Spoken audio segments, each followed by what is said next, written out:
नमस्कार साथियों, आपने केंद्रीकरण के बारे में सुना होगा, जिसका मतलब होता है संपूर्ण सत्ता या शक्ति का किसी एक व्यक्ति, एक संस्था या एक बिंदु में समाहित होना। विकेंद्रीकरण, जिस पे आज हम लोग चर्चा करने जा रहे हैं, ये इसका विलोम होता है।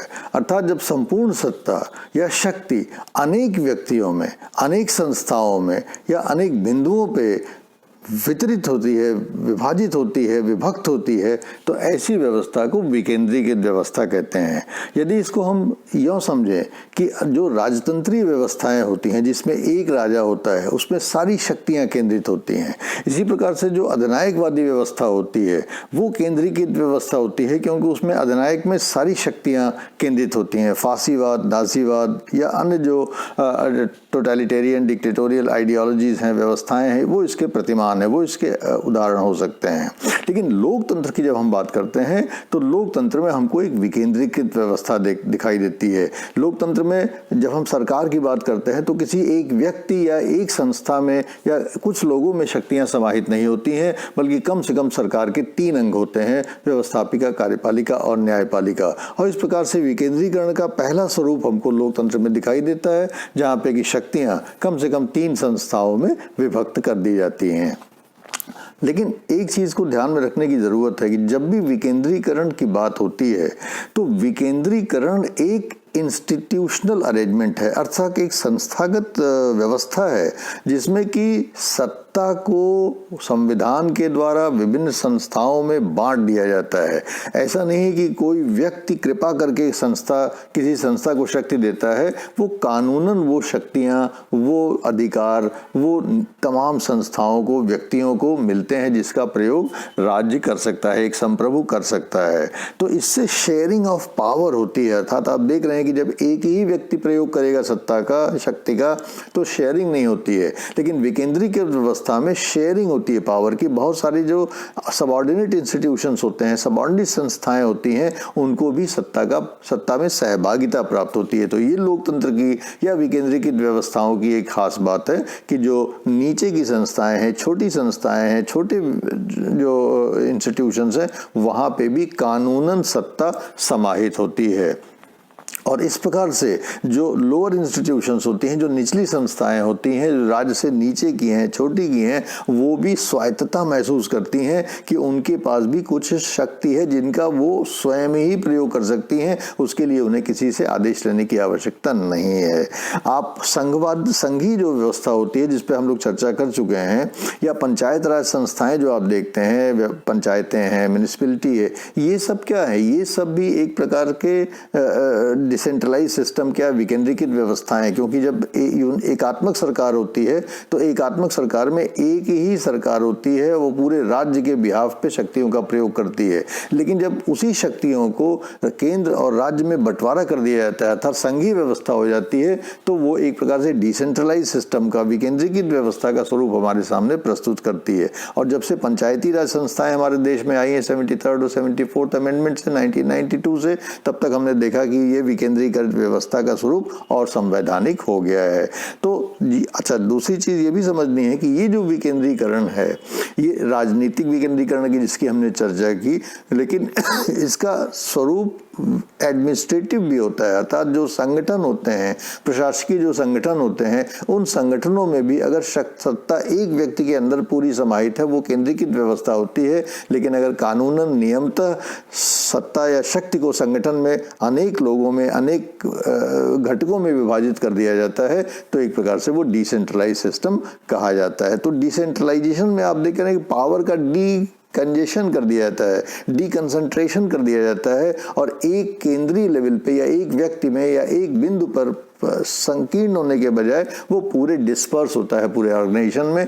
तो जब सत्ता को इस प्रकार से डिस्पर्सल हो जाता है, सत्ता फैल जाती है, पूरे शक्ति फैल जाती है पूरे संगठन में, ऊपर से लेकर नीचे तक, और हर व्यक्ति जो उसको शक्तियां प्राप्त होती हैं उसको प्रयोग करने में स्वायत्तता महसूस करता है।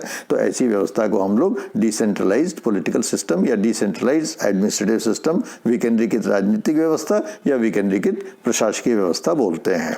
अब इसकी कुछ खास बातें हैं कि जब आप विकेंद्रीकृत व्यवस्था रखते हैं तो एक प्रकार से पॉलिटिकल या एडमिनिस्ट्रेटिव एजुकेशन भी होता है। अगर आप किसी को सत्ता में सहभागी नहीं बनाएंगे तो लोगों को राजनीति का ज्ञान ही कैसे पैदा होगा, प्रशासन का ज्ञान कैसे पैदा होगा, आत्मविश्वास उनमें कैसे आएगा कि हाँ हम भी राजनीति के में सहभागी हो सकते हैं, हम भी प्रशासकीय निर्णयों को ले सकते हैं। तो पॉलिटिकल एजुकेशन होती है कि पॉलिटिकल निर्णय कैसे लिए जाएं, राजनीतिक निर्णय कैसे लिए, जैसे पंचायती राज संस्थाएं हैं, म्युनिसिपल संस्थाएं हैं, आज वहाँ पे निर्णय की प्रक्रिया हो रही है। तो लाखों जो लोग जमीन पे प्रतिनिधित्व कर रहे हैं म्युनिसिपैलिटीज और पंचायतों में, उनको निर्णय लेने पड़ रहे हैं। तो उनको एक प्रकार से समझ आ रही है कल आगे चल के वो एमएलए के निर्णय लेंगे, परसों वो एमपी के निर्णय लेंगे, आगे चल के वो मिनिस्टर्स के निर्णय ले सकते हैं। तो एक पॉलिटिकल एजुकेशन होती है सामान्य जन की, और पॉलिटिकल ट्रेनिंग भी होती है इसी के साथ साथ कि वो कार्य कैसे किए जाते हैं, तो निर्णय कैसे लिए जाते हैं, तमाम कार्य कैसे किए जाते हैं।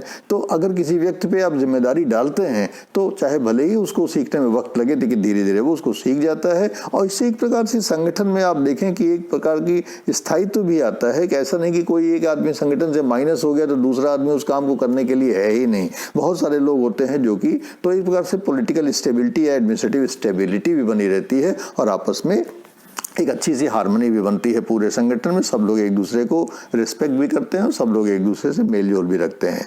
फिर इसमें उत्तरदायित्व भी डिस्पर्स हो जाता है। जब एक आदमी सत्ता का प्रयोग नहीं करेगा, एक आदमी शक्ति का प्रयोग नहीं करेगा, तो एक आदमी पे उत्तरदायित्व भी नहीं फिक्स होगा। आज अगर केंद्रीय सरकार कोई काम करती है तो केंद्रीय सरकार पे उसकी जिम्मेदारी आएगी, अगर राज्य सरकार उस काम को करती है तो राज्य सरकार पे जिम्मेदारी आएगी, म्युनिसिपैलिटीज करती हैं तो म्युनिसिपैलिटी पे जिम्मेदारी आएगी, पंचायत करती है तो पंचायत पे, जो आदमी काम करेगा उसी को पे जिम्मेदारी आएगी। और इस प्रकार से उत्तरदायित्व को आप फिक्स कर सकते हैं। उत्तरदायित्व के साथ साथ जो संवेदनशीलता होती है, अर्थात कोई चीज होती है तो मान लीजिए गांव में कोई चीज हुई, अब सीधे उसको हम चीफ मिनिस्टर से या प्रधानमंत्री से कनेक्ट कर देते हैं, लेकिन वास्तव में उसकी जिम्मेदारी किसकी है? उसकी जिम्मेदारी, उस घटना को न होने की जिम्मेदारी तो लोकल है।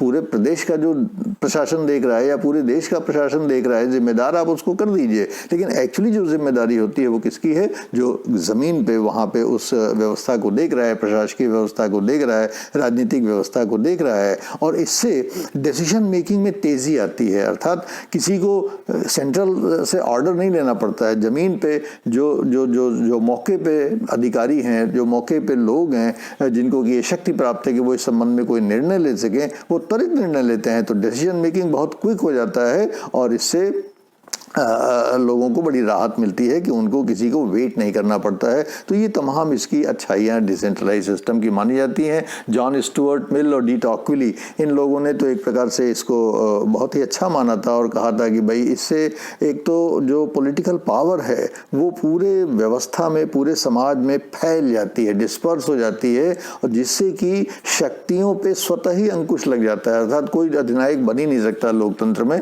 तो ये डी टॉक्विली और जे.एस. मिल का मानना था कि इसलिए भी डिसेंट्रलाइजेशन बहुत जरूरत है। और जो मैनेजमेंट के एडवोकेट्स हैं, जो ऑर्गेनाइजेशन की बात करते हैं कि ऑर्गेनाइजेशन में भी डिसेंट्रलाइजेशन होना चाहिए, उनका कहना है कि इससे दो बड़ी खास चीजें होती हैं और जो आपको भी ध्यान रखना चाहिए, क्योंकि आगे चल के आप भी IAS PCS और अन्य अधिकारी बन सकते हैं, किसी संगठन को आप एडमिनिस्टर कर सकते हैं।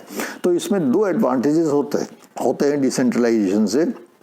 पहला एडवांटेज तो ये होता है डिसेंट्रलाइजेशन से कि ये इसमें RRR का कॉन्सेप्ट लागू हो जाता है, अर्थात RRR।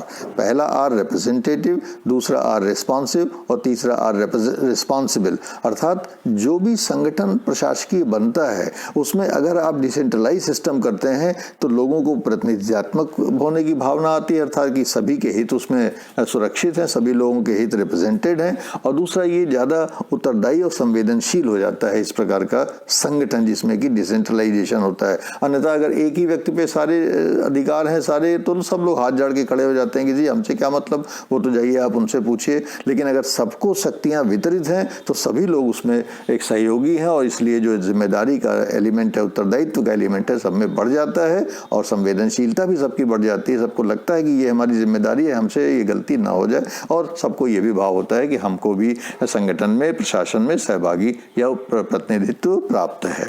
और दूसरा इम्पॉर्टेंट चीज़ होती है कि ट्रिपल ई का कॉन्सेप्ट लागू हो जाता है एडमिनिस्ट्रेशन में, ई अर्थात इफिशिएंसी, इफेक्टिवनेस एंड इकोनॉमी, अर्थात दक्षता, प्रभावशीलता और मितव्ययिता, अर्थात कि काम तेजी से होता है, उत्पादकता बढ़ती है और उसका प्रभाव बहुत होता है किसी काम को करने का, और ये काम इकोनॉमी में होता है अर्थात इसमें पैसे कम लगते हैं, ये भी इसकी खास बात है। तो ट्रिपल आर और ट्रिपल ई के कॉन्सेप्ट्स भी ऑर्गेनाइजेशन में डिसेंट्रलाइजेशन की वजह से लागू होते हैं। एक दो इसके कुछ डिसएडवांटेजेस भी होते हैं। हर चीज़ के आप जानते हैं सिक्के के दो पहलू होते हैं, तो इससे कभी कभी जो राजनीतिक डिसेंट्रलाइजेशन है, पॉलिटिकल डिसेंट्रलाइजेशन है, उससे कभी कभी अलगाववादी प्रवृत्तियां भी जन्म लेती हैं अगर वहाँ पे बहुत ज़्यादा कोई समस्या है तो, और इससे कभी राजनीतिक अस्थिरता भी आ सकती है, ये इसकी एक खामी मानी जाती है।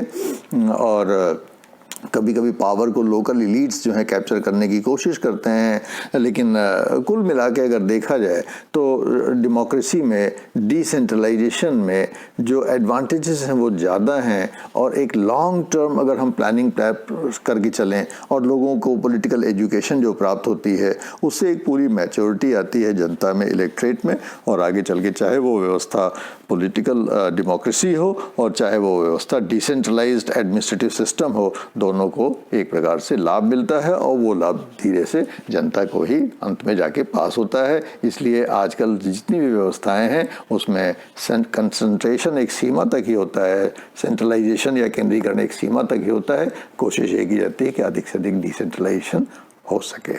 Thank you very much.